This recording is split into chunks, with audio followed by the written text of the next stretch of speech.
श्री स्वामी समर्थ. जय जय स्वामी समर्थ. देव म्हणतो, बाळा, माणूस काहीही करतो पण विसरतो की या जगात सर्वात मोठा न्यायाधीश म्हणजे कर्म. तुमचं कर्म शोधत तुम्हाला प्रत्येक ठिकाणी येत असतं, कधी आशीर्वाद बनून तर कधी परिणाम बनून. आज देव तुला सांगत आहे, ही कथा कर्माचा हिशोब कधीच चुकत नाही. एका श्रीमंत पण अहंकारी व्यापाराची आणि एक गरीब पण प्रामाणिक शेतकऱ्याची ही कथा आहे. एका गावात विठ्ठलराव नावाचा व्यापारी राहत होता. पैसा, मान सन्मान, सत्ता सर्व काही होतं त्याच्याकडे, पण मन मात्र अहंकाराने भरलेलं होतं. तो शेतकऱ्यांकडून धान्य घेत असे आणि कमी पैसे देत असे. कोणी आवाज उठवला तर म्हणायचा, माझ्याशिवाय हे गाव चालणार नाही, मीच राजा आहे इथला. त्याच गावात गोविंद नावाचा गरीब शेतकरी होता. तो साधा पण प्रामाणिक होता. तो म्हणायचा, माझं कर्म स्वच्छ आहे, बाकी सगळं देवावर सोपवतो. एका वर्षी मोठा दुष्काळ पडला, शेती कोरडी पडली. गोविंदकडे खायला धान्य नव्हतं. तो त्या व्यापाऱ्याकडे गेला आणि विनंती केली, विठ्ठलराव, थोडं धान्य उधार द्या, पुढच्या पिकात परत करीन. पण व्यापारी हसला आणि म्हणाला, माझ्या धान्याचं दान कोणत्याही गरीबाला नाही, जा देवाकडे माग. गोविंदाच्या डोळ्यात अश्रू आले. त्याने आकाशाकडे पाहून म्हटलं, देवा, मी नेहमी सत्य आणि कर्मावर विश्वास ठेवला, तू माझी परीक्षा का घेत आहेस? काही महिन्यांनी गावात प्रचंड पाऊस आला. व्यापाराचे साठवलेलं धान्य ओलाव्याने सडले. सगळं नुकसान झालं. लोकांनी त्याचं दुकान टाळलं, कारण तो नेहमी फसवत असे. त्याचा अहंकार चुरडून गेला. त्याच वेळी गोविंदने थोडं धान्य वाचवलं होतं. त्याने ते शेजाऱ्यांना वाटलं. लोक म्हणाले, गोविंदा, तू गरीब असूनही खूप मोठा आहेस. काळ गेल्यावर गोविंदाचा मुलगा शिक्षण घेऊन अधिकारी झाला आणि त्या व्यापाऱ्याच्या दुकानात तोच अधिकारी तपासणीला आला. व्यापारी थरथरला आणि म्हणाला, मी कधीही तुझ्या वडिलांना मदत केली नाही. गोविंदाचा मुलगा शांतपणे म्हणाला, माझे वडील नेहमी म्हणायचे, कर्माचा हिशोब चुकत नाही. आज तुम्हीच त्या सत्याचं उदाहरण आहात. व्यापारी अखेर सगळं गमावून एका मंदिरात सेवा करू लागला. तो रोज लोकांना सांगायचा, जेव्हा आम्ही पैशावर विश्वास ठेवला तेव्हा मी हरलो, पण जेव्हा कर्मावर विश्वास ठेवला तेव्हा मी सापडलो. गोविंद मात्र गावाचा आधार बनला. तो म्हणायचा, देव दूर नाही, तो आपल्या प्रत्येक कर्मात आहे. आपण जे करतो त्याचं बीज पुन्हा आपल्याला आयुष्यात फिरतं. देव म्हणतात, कर्म म्हणजे आरसा.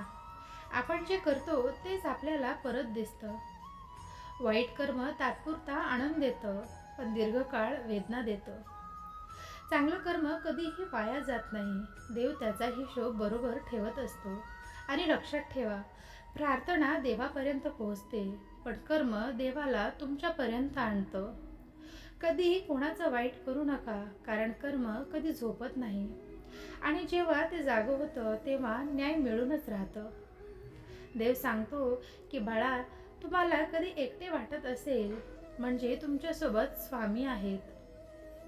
बसा, इथे सर्व समस्या दूर झाल्या आहेत. मानसिक समस्या आपोआप दूर होतात, पण आर्थिक समस्यातून बाहेर पडता येतं.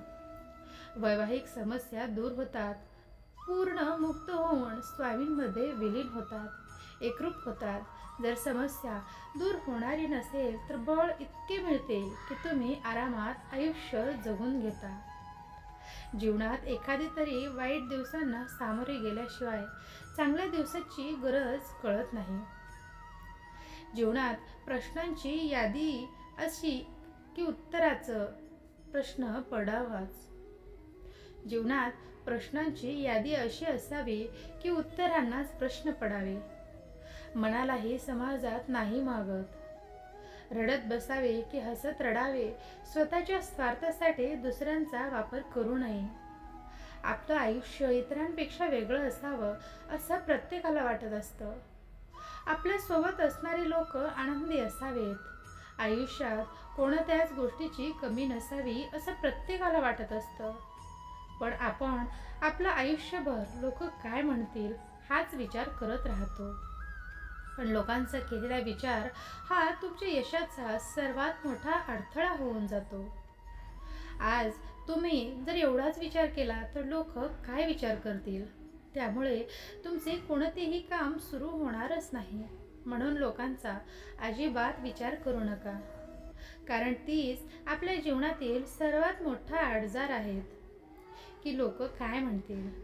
हा यशाचा सर्वात मोठा अडथळा आहे.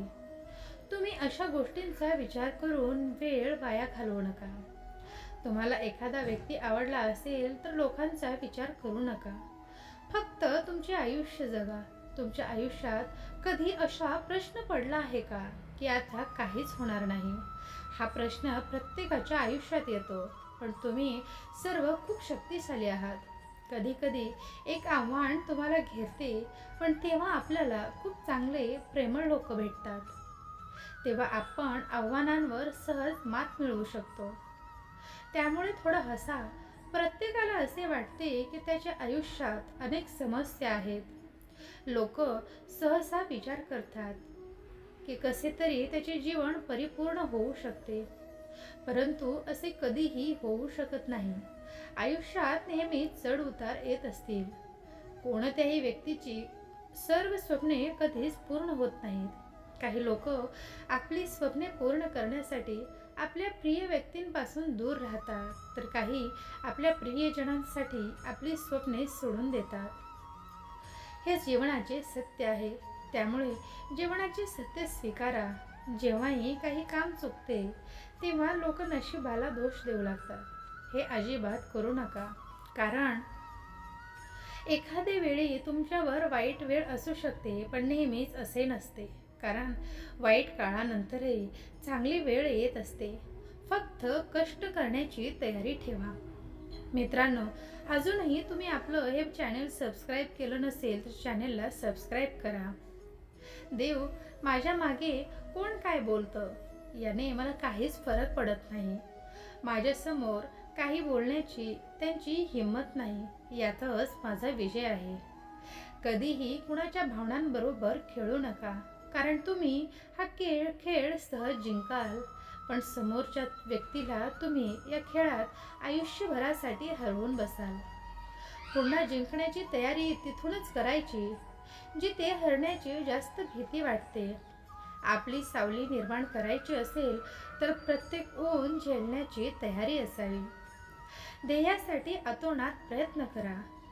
जगाने तुम्हाला वेडे म्हटले तरी चालेल, पण वेडेच लोक इतिहास घडवतात हे मात्र नक्की आहे. आणि शिकलेले लोक तो इतिहास वाचतात.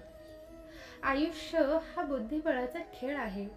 जर टिकून राहायचं असेल तर रात्री चालीत रचत राहाव्या लागतात. हरला म्हणून लाजू नका, जिंकलात म्हणून माजू नका. चंद्र मिळवण्यासाठी नेम धरा. चुकलात तरी एखादा तारा नक्कीच मिळेल. बुडणाऱ्यांना किनाऱ्यांपासून सूचना देतात ते सामान्य, आणि स्वतःचा जीव धोक्यात घालून त्यांना वाचवतात ते असामान्य. अंधारच नसता तर चमकणाऱ्या ताऱ्यांना काही किंमतच उरली नसती. अपमानांच्या पायऱ्यावरूनच ध्येयाचा डोंगर चढायचा असतो.